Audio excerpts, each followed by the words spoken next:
So it's election day here in Palm Beach, Florida, and you could be forgiven for thinking that Donald Trump is on the ballot.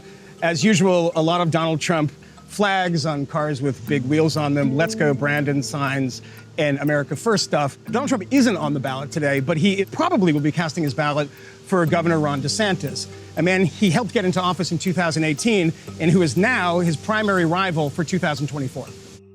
Ron DeSantis' second term as governor was never really in doubt. He dominated in the polls, faced a weak and uncharismatic opponent, and entered the race with an impressive 60% approval rating.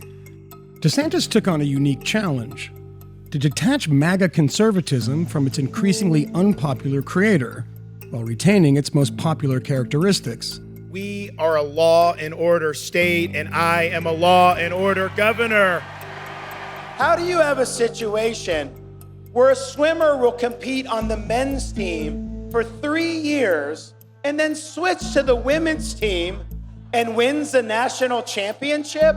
Would you want to take your hard-earned money and go vacation in a place like San Francisco, where it's disgusting, and then you have homeless everywhere, you have criminals that'll mug you? We are not and will never, ever surrender to the woke mob.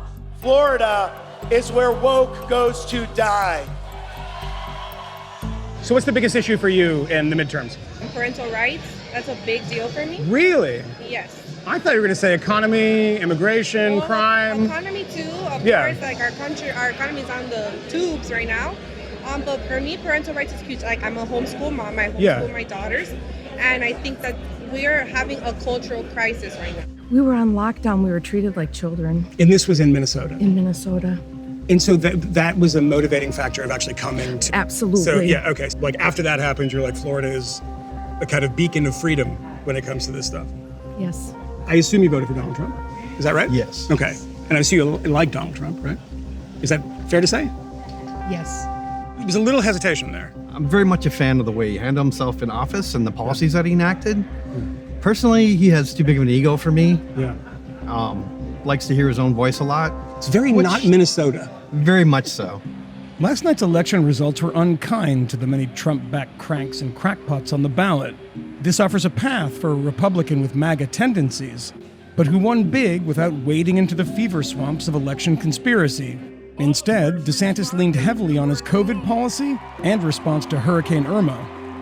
We had pre-staged 42,000 electrical linemen in the state of Florida, ready to go, and it was the fastest restoration in the history of major hurricanes for power.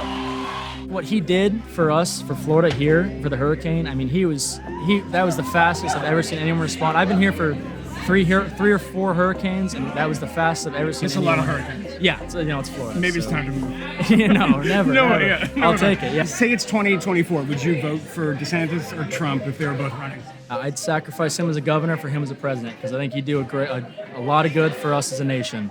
It's possible that Donald Trump and Ron DeSantis would run against each other in a primary in 2024. You get a Trump hat, DeSantis sign.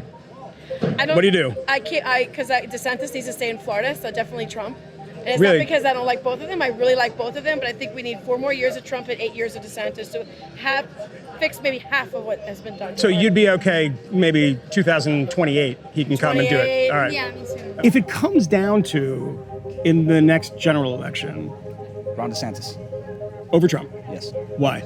I like his policies. I like how he runs the state. I like everything he did with this recent disaster.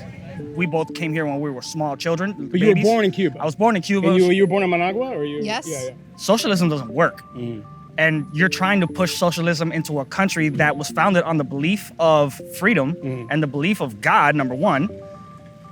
That's where you have people that are coming from these countries pushing towards the conservative side.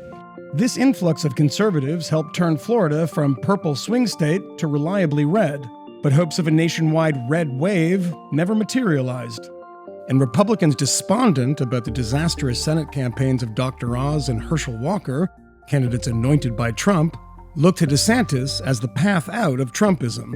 We've accomplished more than anybody thought possible 4 years ago, but we've got so much more to do, and I have only begun to fight. God bless you all. Thank you very much. Thank you for a historic landslide victory.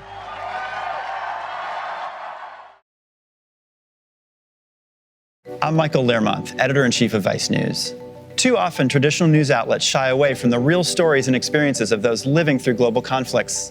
Not Vice News. Our reporters are on the ground, fearlessly covering the human stories that shape our world. You and millions of others can continue to read, watch, and listen to Vice News for free.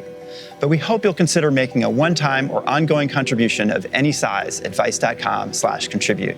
Every contribution, no matter how big or small, helps support the journalism Vice News brings to you every day. Thank you.